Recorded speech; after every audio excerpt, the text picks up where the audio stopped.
I was just meditating on one thing about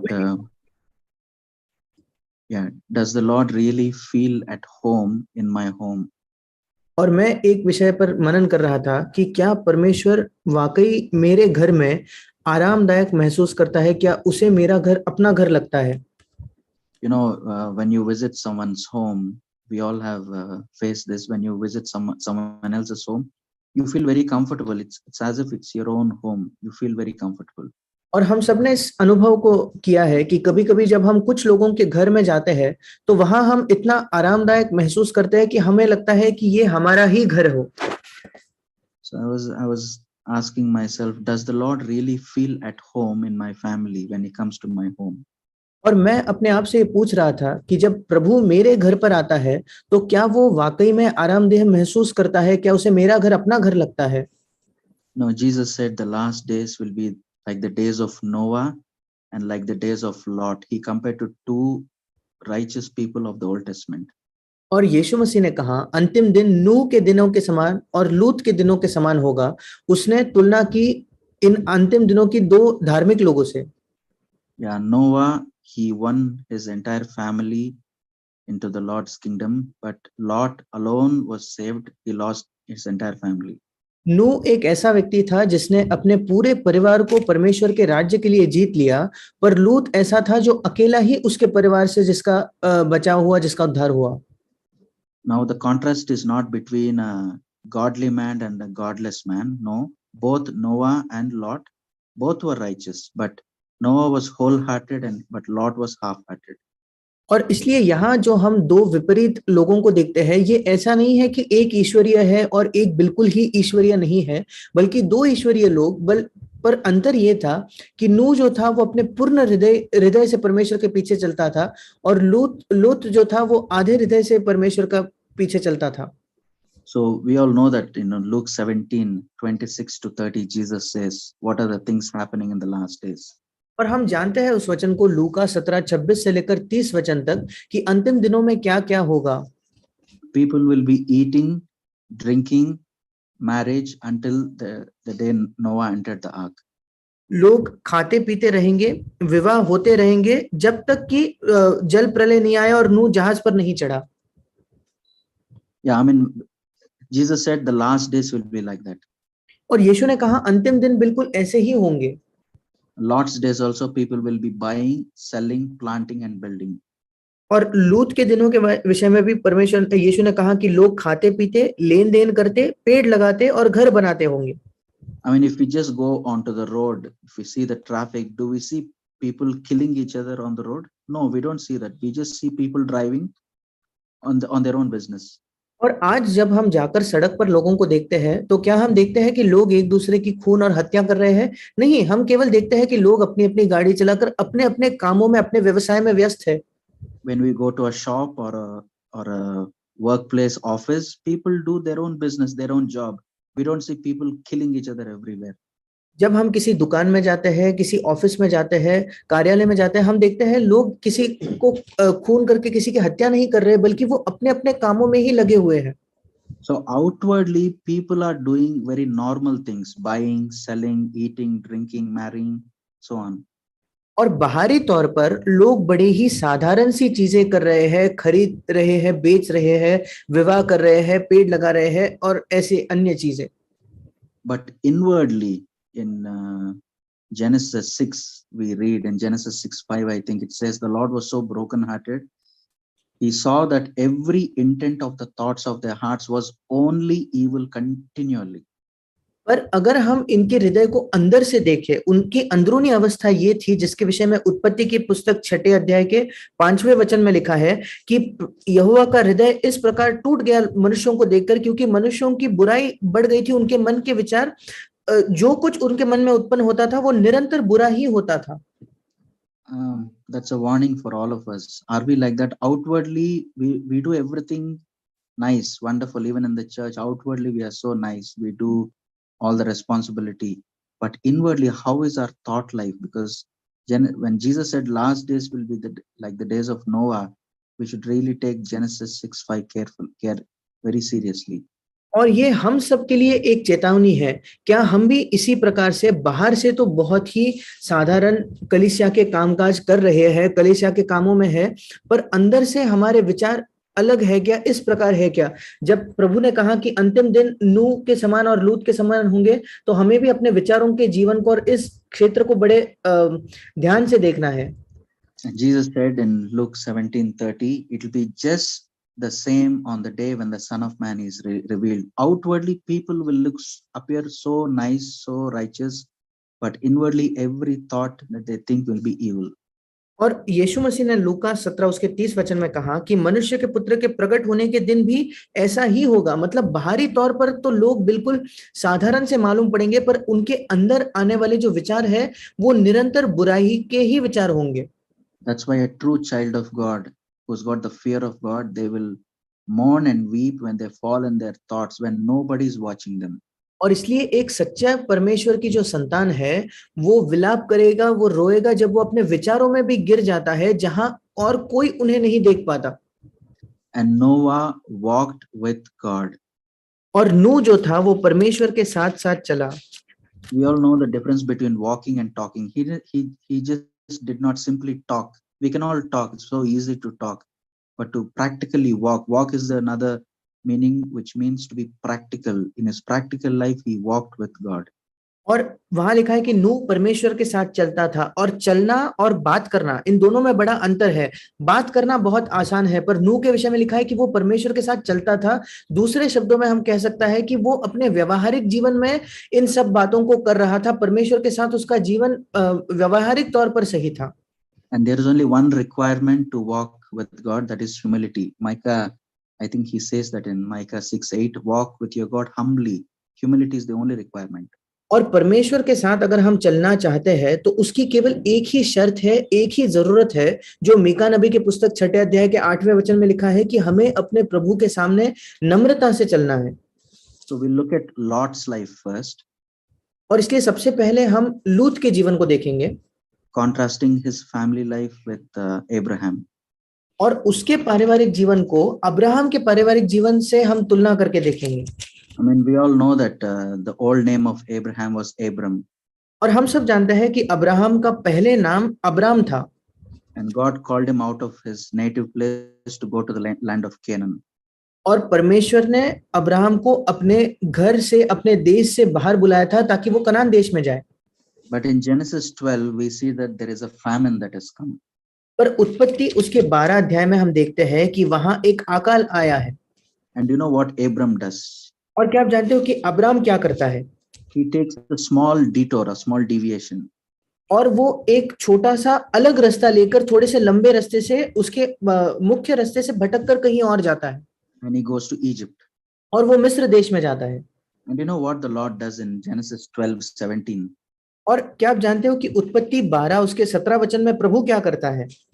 He brings plague into the house of Pharaoh there. वहां फिरौन के घराने पर वो बड़ी बड़ी विपत्तियां लाता है। You know, God was having that strict care and jealous care over Abram.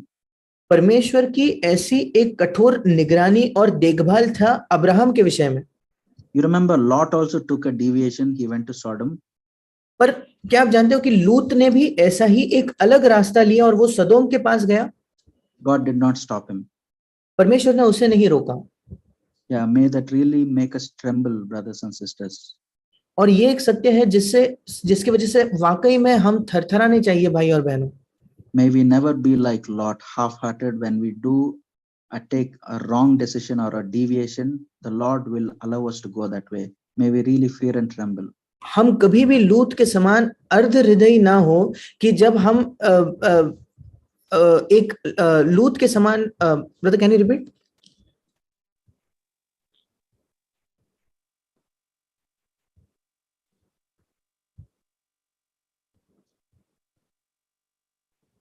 Hello?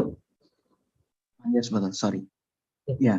So I was thinking, when Abram took a deviation, the Lord, brought confusion in his life and brought him back.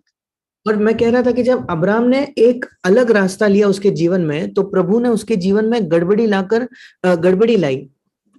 But he did not do that in Lot's life. पर उसने लूत के जीवन में ये नहीं किया। Yeah, if we are wholehearted like Abram, we may have failed, we may have sinned, but if we are sincere and wholehearted like Abram, he will ensure he will bring some confusion into our family or into home and bring us back into the right path. अगर हम Abraham की तरह पूर्ण हृदय हो तो हम शायद असफल होते होंगे, हम पाप करते होंगे, पर अगर हम वाकई में उसके प्रकार ईमानदार हो तो जब हम गलत रास्ता लेंगे तो प्रभु किसी ना किसी प्रकार की गड़बड़ी हमारे बीच में, हमारे परिवार में लाएगा, जिससे करके वो हमें वापस सही रास्ते पर ले आए. Yeah, Lot who is half-hearted, he can take whatever decision he wants. The Lord will not interfere because Lot doesn't want the Lord to interfere in his life. लूत जो था वो बिल्कुल आधे हृदय से प्रभु के पीछे चलता था, इसलिए वो चाहे वो निर्णय ले, प्रभु उसके जीवन में दखल अंदाजी नहीं करेगा, क्योंकि लूत खुद नहीं चाहता कि प्रभु उसके जीवन में कोई दखल अंदाजी करे. Yeah, he'll put a strict watch over those who are wholehearted. जो पूर्ण हृदय है उनके बारे में बहुत ही कठोरता से प्रभु निगरानी रखेगा. Maybe a little rude word that we speak, if we waste time in the internet, little bit of time, extra time that we waste, do you feel that rebuke from the Lord? शायद हम एक ही कठोर शब्द किसी से कहते हैं, या थोड़ा सा समय हम इंटरनेट पर थोड़ा सा ही समय बिताते हैं, व्यर्थ गवा देते हैं, तो क्या हम प्रभु के उस डांट को महसूस कर पाते हैं? Yeah, spending time in the internet is absolutely fine, legitimately, but I'm talking about wasting time. There is a difference between spending time and wasting time. वैध तौर पर इंटरनेट पर समय बिताने में कोई गलत नहीं है, पर समय बिताना और समय को व्यर्थ गवाना, इन दोनों में अंतर है.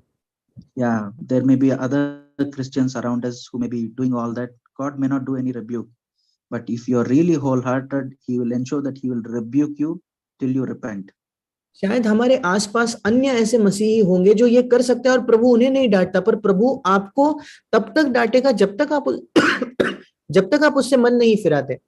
God may he may allow other things, other people to do so many things, 1,000 things, but he will not let you do that. प्रभु अन्य लोगों को हजारों अलग चीजें करने देगा, पर वो आपको ऐसा नहीं करने देगा. Let us not look at other examples who are half-hearted and follow them. Let us look at the Lord and other godly examples and follow them. और इसलिए हम दूसरे उदाहरणों को ना देखें जो ईश्वरीय नहीं है और आधे हृदय के, बल्कि हम ईश्वरीय उदाहरणों को देखें और उनका अनुसरण करें. Yeah, we'll read from Genesis chapter 13 verse 12. और उत्पत्ति की पुस्तक उसका 13 अध्याय और उसके 12वें वचन से हम पढ़ेंगे. Yeah, this is after he broke fellowship with Abram, his uncle. ये लूत के विषय में तब है जब उसने अपने चाचा अब्राम से संगति तोड़ दी थी. Genesis chapter 13 verse 12, it says, he pitched his tent toward Sodom. He did not go into Sodom. He pitched his tent only toward Sodom. उत्पत्ति 13:12 में लिखा है कि लूत ने अपना तंबू सदोम के निकट खड़ा किया. ये नहीं लिखा कि वो सदोम में गया, बल्कि उसने सदोम के निकट अपना तंबू लगाया. Yeah, before that, verse 10, it says, I think in NIV version, it says, verse 10, he looked around when there was a quarrel for property. Lot looked around and saw. और जब 10वें वचन में लिखा है उत्पत्ति 13:10 में कि जब लूत और अब्राम के बीच जायदाद पर कोई उनके बीच जो लड़ाई थी, तो लूत ने अपनी आंखें उठाकर देखा. Yeah, I think in Hindi it says lifted up, but in one of the English versions it says he looked around. He did not look up to heaven, but he looked around to grab what he wanted to grab.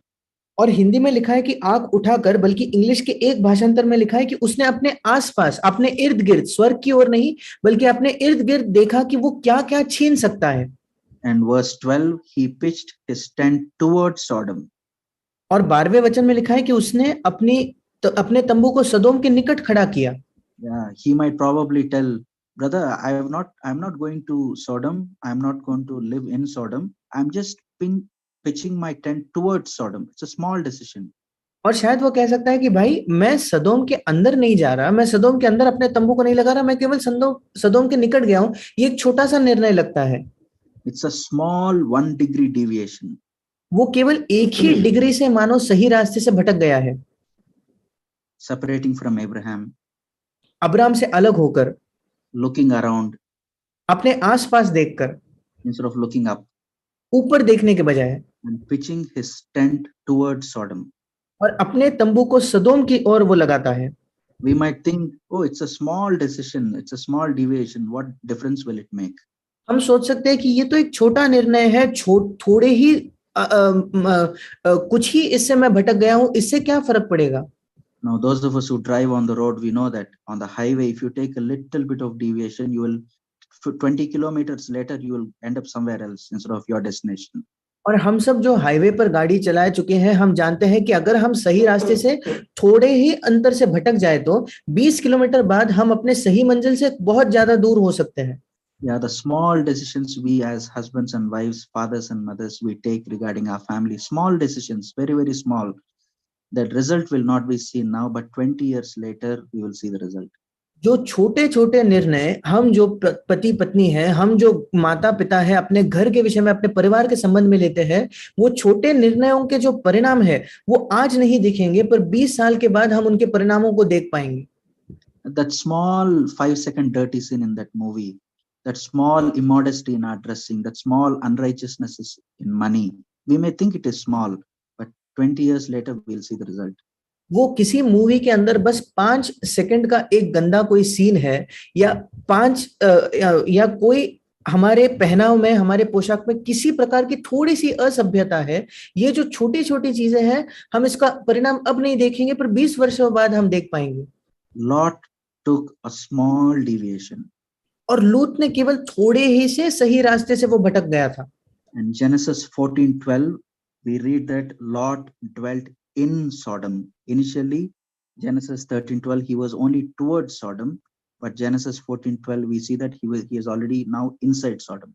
और उत्पत्ति 14 अध्याय उसके 12वें वचन में लिखा है कि लोत सदोम में रहता था। उत्पत्ति 13:12 में पढ़ा कि उसने सदोम के निकट तंबू खड़ा किया। यहाँ उत्पत्ति 14:12 में हम पढ़ते हैं कि लूत सदोम में रहने लगा। Small decision. छोटे से निर्णय, It costed him dearly. उसके वजह से उसे बहुत भारी कीमत चुकानी पड़ी।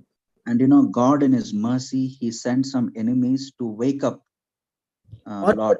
His family was captured.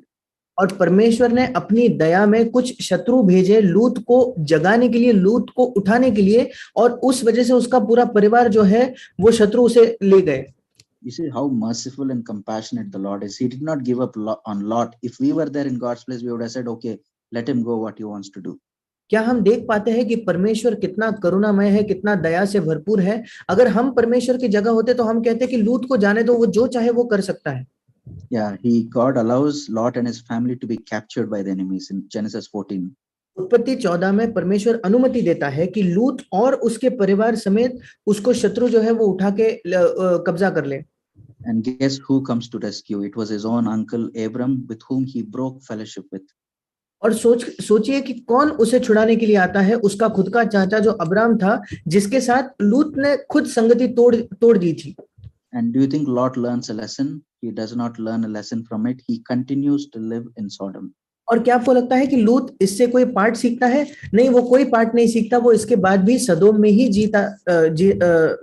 जीता है। And nowhere does it mention that Lot was grateful. I mean, just think of it. Recently in Europe, we had this, you know, one powerful country going and invading a weak country. If one of us are there trapped and somebody saves us and sends us back to India, we will be so grateful and thankful. और कहीं भी लिखा नहीं कि लूत बहुत आभारी था या कृतज्ञ था। अभी हमने देखा कि कैसे यूरोप में एक बड़े देश ने जाकर छोटे देश पर हमला किया। अगर हम या हमारे परिवार में से कोई वहां अटक गया होता और कोई आकर हमें छुड़ाता, तो हम कितने उनके प्रति आभारी और धन्यवादी महसूस करते। Lot was not at all thankful. लूत बिल्कुल भी धन्यवादी नहीं था।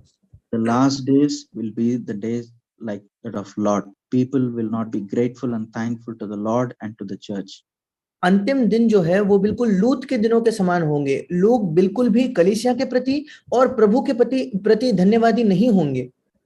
You know, Abram, he didn't have a house to live. He had to live in a tent. Abram के पास एक घर नहीं था, उसे तंबू में जीना पड़ा। But in Sodom, Lot had a house to live. पर सदोम के अंदर लूत के पास अपना घर था रहने के लिए।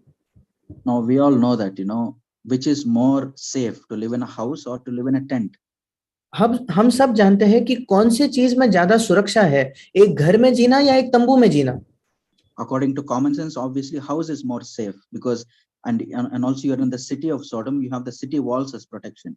अगर हम अपने तर्क का इस्तेमाल करें तो हम कहेंगे बिल्कुल जायज सी बात है कि एक घर जो है वो अधिक सुरक्षित है, और उससे भी बढ़कर अगर आप एक शहर में है, सुदम नाम के शहर में है, तो आपको वो शहर की जो दीवारें हैं वो भी है आपको बचाने के लिए। Yes, the walls of Sodom could not protect Lot and his family when the enemies came. सदोम की जो दीवारें थी वो लूत को और उसके परिवार को बचा ना सके जब शत्रु आए। But nobody could touch Abram and his family, even though he was living in a frail tent, because the presence of God is there in the tent. पर अब्राम और उसके परिवार को कोई छू तक ना सका, इसके बावजूद कि वो एक केवल तंबू ही में रह रहा था, क्योंकि वहां परमेश्वर की उपस्थिति उसके साथ उसके तंबू में थी। The strong walls of Sodom will not protect us. Having huge bank balance, having very good job, that will not give us any safety or protection. But living in a frail tent, but if the presence of God is there, that is much safer. सदोम के जो मजबूत दीवारें हैं वो बिल्कुल भी हमें सुरक्षा प्रदान नहीं करेंगी। एक अच्छा हमारे पास अगर बैंक का खाता हो, अगर हमारे पास एक अच्छी नौकरी हो, तो ये सारी चीजें हमें बिल्कुल भी आगे के लिए सुरक्षित नहीं रखेगी, बल्कि उसके बावजूद अगर हम किसी कमजोर तंबू में भी रहते हो, पर अगर परमेश्वर की उपस्थिति वहां हो तो वो हमें सुरक्षित रखेगी। Yeah, now we'll move to look at Abram, not Abraham, but Abram. अब हम देखेंगे अब्राम के विषय में, अब्राहम के विषय में नहीं, अब्राम के विषय में। That is the old name of this man of God. और ये परमेश्वर का जो जन था, इसका ये पुराना नाम था। Genesis 16. उत्पत्ति इसके 16वें अध्याय में His wife Sarai, it is not Sarah, but it is Sarai, the old name. She और comes and gives a suggestion against the Lord's word. और अब्राम की जो पत्नी थी सारे उसका नाम है, उसका नाम अब तक सारा नहीं हुआ था, वो आकर अब्राहम को परमेश्वर के वचन के विरुद्ध या उसके विपरीत एक सलाह देती है। Verse 2, go and sleep with my maid so that I can have a child. और वो दूसरे वचन में कहती है कि मेरी दासी के पास जा और ताकि उसके द्वारा मुझे संतान हो। Last part of verse 2, Abram listened to his wife Sarai. और 16 अध्याय के दूसरे वचन के अंतिम भाग में लिखा है कि अब्राम ने अपने पत्नी सारै की बात मान ली। Why did he listen? उसने क्यों उसकी बात मानी? When he knew that clearly God gave him a promise, why did he listen? Because he loved his darling wife Sarai more than God. क्यों अब्राम ने सारै अपने पत्नी की बात मानी, जबकि वो जानता था कि प्रभु ने उससे एक वचन दिया हुआ है? क्योंकि वो अपने प्रिय पत्नी सारै से इतना प्रेम करता था। If I don't listen to my wife, there'll be fight in the home. अगर मैं अपने पत्नी की बात ना मानूं तो घर में तो झगड़ा हो जाएगा। So I better listen to her. I love her more than God. और इसलिए बेहतर है कि मैं उसी की बात मानूं, क्योंकि मैं परमेश्वर से बढ़कर अपने पत्नी से प्रेम करता हूं। For the sake of peace in the home. ताकि घर में शांति बरकरार रहे। But do you think it led to peace? पर क्या आपको लगता है इसके द्वारा उनके घर में शांति आई? There was a fight, not peace. There was a big quarrel. इसके बाद घर में उनके झगड़ा हुआ, एक बड़ा झगड़ा हो गया और शांति नहीं थी। And verse 5, you see that she's blaming, like rightly descendant of Adam, she's blaming Abram. और 5वें वचन में हम देखते हैं कि एक आदम के वंश से आने वाली के बिल्कुल वैसे ही वो अब्राम पर इसका दोष लगाती है। I mean, she took the decision in the home instead of giving the rightful headship to Abram. She took the decision, and when there's confusion in the home, she's pointing finger at Abram and she's saying, verse 5, you are responsible for the wrong I am suffering. उसके घर में उसने खुद निर्णय लिया था, इसके बजाय कि वो जो सही अपने घर का मुखिया होने की जगह अब्राम को दे, उसने खुद निर्णय लिया। और उसके बाद जब घर में गड़बड़ी हुई, उपद्रव हुआ, तो वो कहती है कि जो मुझ पर उपद्रव हुआ है वो तेरे ही सिर पर, अर्थात अब्राम तू ही इसका जिम्मेदार है। And she was so angry on Hagar actually, and all that anger she's pouring it out on Abram. और वो वास्तविकता में तो हजीरा पर बहुत ज्यादा क्रोधित थी और उस पूरे गुस्से को वो अब्राम पर उतारती है। Does that sound familiar to us? We are angry with some relative or someone in the workplace, and we pour out all that anger on our life partner or on our children. क्या यह हमें जाना पहचाना सा लगता है कि हम किसी रिश्तेदार से या अपने सहकर्मी से गुस्सा होते हैं और उस पूरे गुस्से को हम अपने जीवन साथी पर या अपने बच्चों पर निकालते हैं? And verse 6, she treated her maid very roughly. और 6वें वचन में देखते हैं कि उसने अपने दासी से बहुत ही दुर्व्यवहार किया। And Abraham, verse 16, Abram was 86 years old. और 16वें वचन में हम पढ़ते हैं कि अब्राम 86 वर्ष का था। Remember, we are talking about Abram and Sarai, the old natured people. याद रखें कि यहाँ हम अब्राम और सारै की बात कर रहे हैं, जो पुराने स्वभाव के लोग थे। And there was 13 years of painful silence after Genesis 16:16 and Genesis 17:1. और उत्पत्ति 16:16 में और उत्पत्ति 17 उसके पहले वचन के बीच में 13 वर्ष का एक बहुत ही दर्द भरे शांति थी। Abram, you want to love your wife more than me? That's fine. Have 13 years of silence. I will not speak to you a single word. और 13 वर्ष की चुप्पी थी और प्रभु कहता है कि अच्छा अब्राहम, अगर तू साराई से मुझसे बढ़कर प्रेम करता है तो मैं 13 वर्ष चुप रहूंगा, कुछ नहीं कहूंगा। And yet that those 13 years God would have really crushed him and broken him. और उन 13 वर्षों में प्रभु ने वाकई में उसे कुछ बिल्कुल तोड़ दिया होगा। Even though it was so painful, those were the most precious years of Abram's life, because that is when he learned brokenness. यद्यपि ये बहुत ही दर्द भरा था, पर अब्राहम के जीवन के सबसे बहुमूल्य ये वर्ष थे, क्योंकि तभी उसने टूटापन समझा और टूटेपन होने को जाना। And after 13 years, और 13 वर्षों के बाद, when he was 99 years, Genesis chapter 17 verse 1. जब वो 99 वर्ष का हुआ, उत्पत्ति की पुस्तक 17 अध्याय के पहले वचन में। And you know what it says? It says the Lord appeared to Abram and he said, I am the Lord God Almighty, walk before me and be blameless. और वहां प्रभु कहता है, वहां लिखा है, तब यहोवा ने उसको दर्शन देकर कहा, मैं सर्वशक्तिमान ईश्वर हूं, मेरी उपस्थिति में चल और सिद्ध होता जा। Not only that, verse 2, I'm going to make my covenant with you. और दूसरे वचन में, मैं तेरे साथ वाचा बांधूंगा। And how do you think Abram responded in verse 3? He fell on his face. और आपको क्या लगता है तीसरे वचन में अब्राहम ने किस प्रकार प्रतिक्रिया दी होगी? वहां लिखा है कि अब्राहम मुंह के बल गिरा। Abram must have thought, Lord, my life is over. I am a big failure as a husband. There is fighting and quarreling in the home, blaming at each other. I'm not a head of the home. I'm not an example. I failed. All is over. Abram must have thought, but God appeared to him and spoke words of encouragement to him.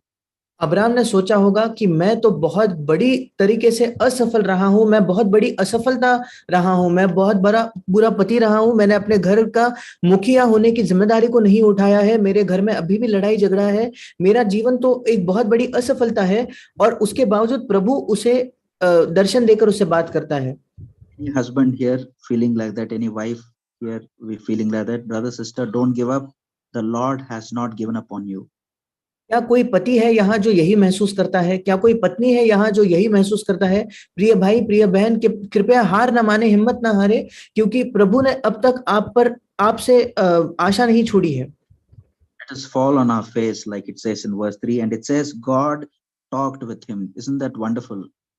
और आइए हम भी Abraham की तरह, जैसे तीसरे वचन में लिखा है कि हम अपने मुंह के बल गिरे, और उसके बाद तीसरे वचन में लिखा है कि परमेश्वर उससे यो बातें करता गया। क्या ये अद्भुत नहीं है?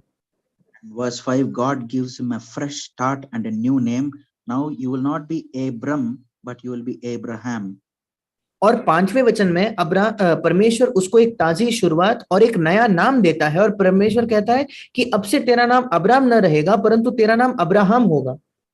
Abram means exalted father.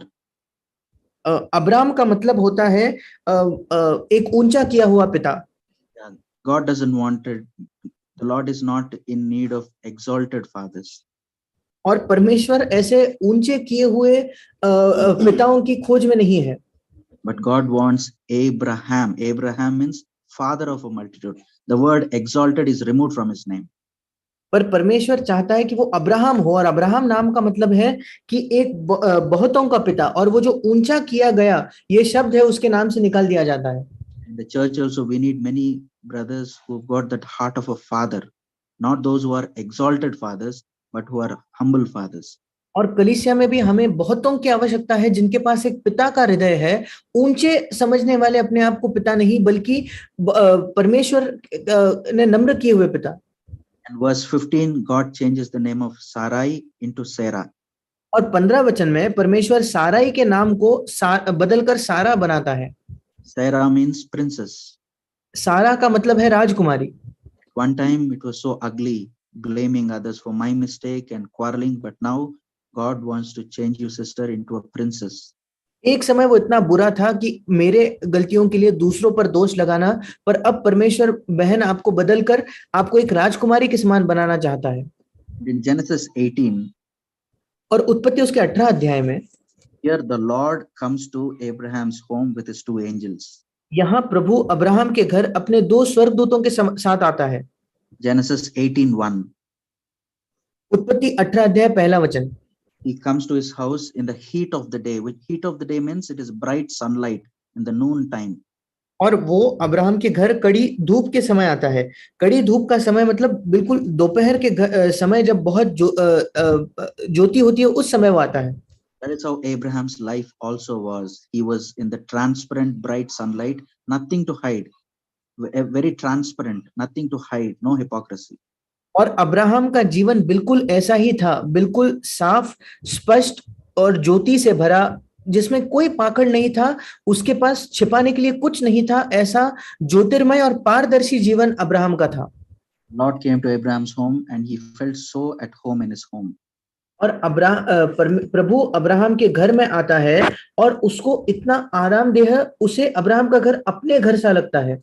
By the way, sorry, he didn't come to his home, he came to his tent. He didn't even have a house. और सॉरी, वो उसके घर नहीं आया था, वो उसके तंबू में आया था, क्योंकि उसके पास अपना घर भी नहीं था। You know where the Lord and the angels rested? क्या आप जानते हो प्रभु और उसके स्वर्गदूत ने कहाँ आराम किया? Verse 4, Genesis 18 verse 4, under the tree. There is no extra bedroom. उत्पत्ति 18:4 में लिखा है कि उस वृक्ष के नीचे, उस पेड़ के नीचे, क्योंकि उनके पास कोई एक और बेडरूम नहीं था। In verse 8, there is no dining table also. They had to eat the food under the tree. और 8वें वचन में हम देखते हैं वहां कोई डाइनिंग टेबल भी नहीं था, उनको पेड़ के नीचे बैठकर खाना खाना पड़ा। We may think, especially the young couples of this generation, we think I need to have extra bedroom, I need to have a nice dining table, good color curtains. All these things are good, nothing wrong in that, but that is not what makes the Lord is comfortable with. और हम सोचते होंगे, विशेषकर जो जवान दाम्पत्य है, वो सोचते होंगे कि हमें एक अच्छा डाइनिंग टेबल चाहिए, एक और बेडरूम चाहिए, या अच्छे पर्दे चाहिए। ये सब ठीक तो है, पर ये वो चीजें नहीं है जो प्रभु को आरामदेह महसूस करवाते हैं। And in verse 17 we read, can I hide anything from Abraham? और 17 वचन में हम पढ़ते हैं कि प्रभु कहता है, क्या मैं अब्राहम से कुछ छिपा सकता हूं? Abraham's attitude, Lord, I don't hide anything from my life before you. I am open before you. The Lord says, I am also having the same attitude towards you, Abraham. I cannot hide anything. I will also be open to you. I will reveal things to you. और Abraham प्रभु से कहता है कि प्रभु, मैं तेरे सामने बिल्कुल पारदर्शी, साफ, स्पष्ट रहूंगा, कोई भी चीज मैं तुझसे छिपा नहीं सकता। तो प्रभु कहता है, ठीक है अब्राहम, फिर मैं भी तुझसे कोई चीज छिपा नहीं सकता, मैं तुझे प्रकाशन दूंगा।